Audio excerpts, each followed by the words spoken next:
안녕하세요. 양스텔라입니다. 오늘도 함께 해주셔서 감사합니다. 오늘은 다가오는 설 명절 전에 미리 알아두면 좋은 정보 몇 가지를 알려드리겠습니다. 연휴 중간에 갑작스럽게 몸이 아플 때, 연휴 동안 은행 업무가 필요할 때, 코로나로 성묘를 못 갈 때, 그리고 정부 및 지자체에서 지원해주는 명절 위로금, 위문품 지원 제도 등을 소개해드리겠습니다. 구독과 좋아요, 알람벨을 클릭하셔서 복지마블과 함께 해주세요.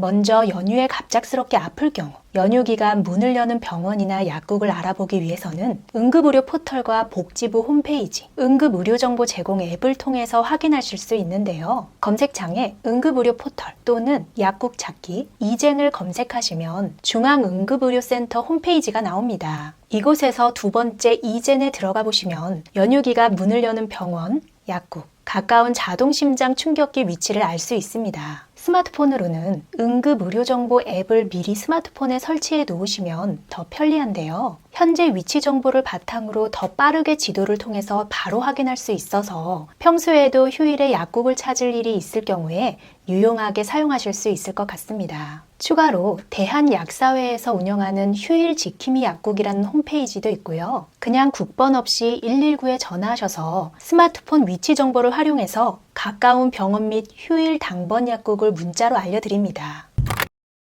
연휴가 길어지면 중간에 은행 업무를 봐야 할 수도 있는데요. 그동안에는 연휴 때마다 고속도로 휴게소나 기차역, 공항 등에 각 은행에서 임시 이동 점포를 만들거나 탄력 점포라고 해서 일부 점포에서 문을 열고 입출금 서비스나 세뱃돈을 위한 신권 교환 등의 서비스를 제공했었는데요. 이번에는 코로나로 인해 어떻게 진행될지 확인해 봐야겠지만 금융감독원 금융소비자 포털 파인에서 이동은행 점포 또는 탄력 점포를 찾아보실 수 있습니다.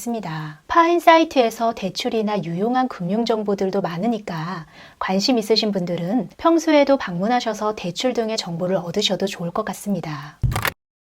정부에서 제공하는 온라인 추모, 성묘 서비스도 있는데요. 지난 추석 때도 23만 명이 넘게 이용해서 인기였는데 이번에는 더 업그레이드돼서 차례상 꾸미기, 지방 쓰기, 다양한 추모 기능을 비롯해서 가족 간 공유도 가능해졌습니다. 검색창에 이하늘 장사 정보 입력하셔서 온라인 추모, 성묘 바로가기로 들어가셔서 서비스를 이용하시면 되는데요. 회원가입하시고 안치사진 신청을 하면 장사시설로부터 고인의 실제 안치 모습을 제공받을 수 있습니다.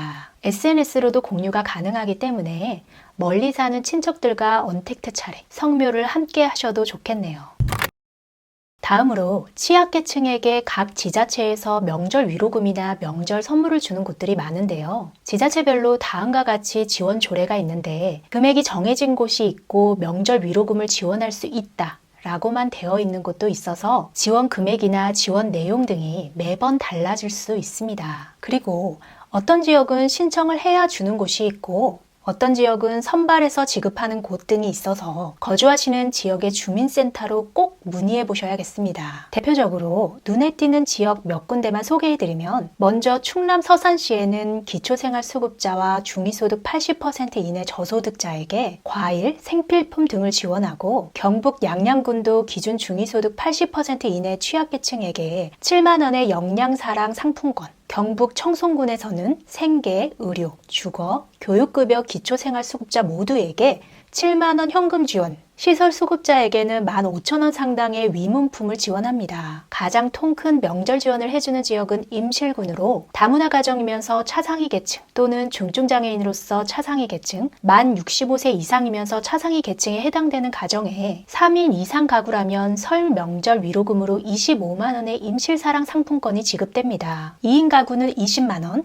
1인 가구는 15만 원이 지급되네요. 임실군에 주민등록이 되어 있고 1년 이상 실거주를 해야 하고요. 읍면동 주민센터로 본인이나 가족, 복지이장님이 신청하셔야 합니다. 서울시는 각 구청별로 명절 위문품비가 1만 원에서 5만 원까지 다르게 지급되는데요. 각 구청별 지원 금액과 무관하게 서울시에서 생계, 의료수급자분들에게 3만 원 별도 지급됩니다. 대표적으로 강동구에서 지난 추석에 기초생활수급자분들에게 12만 원이 현금으로 지급됐고 서울시 3만 원 포함 총 15만 원이 지원됐는데요. 추가로 사회복지 공동모금회의 성금으로 가구당 20만 원을 중위소득 120% 이하의 코로나로 실직한 40, 50대 가장이 있는 가정에 지급하기도 했습니다. 그래서 각 지역별로 재정 상태에 따라서 줄어들 수도 있지만 이런 성금으로 추가 지원도 되는 경우가 많기 때문에 매년 달라질 수 있습니다. 이 외에 칠곡군에서는 저소득 독거노인분들에게 명절 음식을 전달해드리고 부산은 65세 이상 저소득 독거노인분들에게 2만 원 상당의 선물 세트, 하남시에서는 기초생활수급자 및 국가유공자에게 3만 원의 재래시장 상품권, 나주시는 저소득층에게 멸치 등 생필품 및 5만 원 이내의 현금 지원, 울산광역시에서는 일본군 위안부 피해자 할머니들에게 20만 원, 무주군은 가정위탁 세대에 10만 원, 경상남도는 북한 이탈 주민에게 2만 5천 원 상당의 식료품 세트, 창원시는 중증장애인 가정에게 2만 원, 순천시는 저소득층 4,568세대에 사회복지시설 및 관련 단체 75개소의 위문품 전달 등등 전국의 여러 지자체에서 각기 다른 방식으로 명절 위로금과 위문품이 지원됩니다. 다음과 같이 제가 알아본 지역들을 표로 정리해 봤는데요. 대략적으로 참고만 하시고 이 지역들 중에서 대상자가 확대되거나 축소될 수도 있고 서비스 제공 지역도 더 늘어날 수 있기 때문에 각 지자체 홈페이지나 주민센터에 문의해 보시면 좋겠습니다. 구독, 좋아요 부탁드립니다. 오늘은 설 명절 전에 알아두면 유용한 내용들을 간단히 정리해 드렸는데요. 모두들 편안한 설 연휴 되시길 바라고 경제적으로 어렵고 이웃과 소외된 분들이 작게나마 도움을 받아서 마음의 위로가 되셨으면 좋겠습니다. 끝까지 시청해 주셔서 감사합니다. 영상이 유익했다면 주변 분들에게 공유해 주시고 다음 영상에서 우리 또 만나요. 오늘도 행복하세요.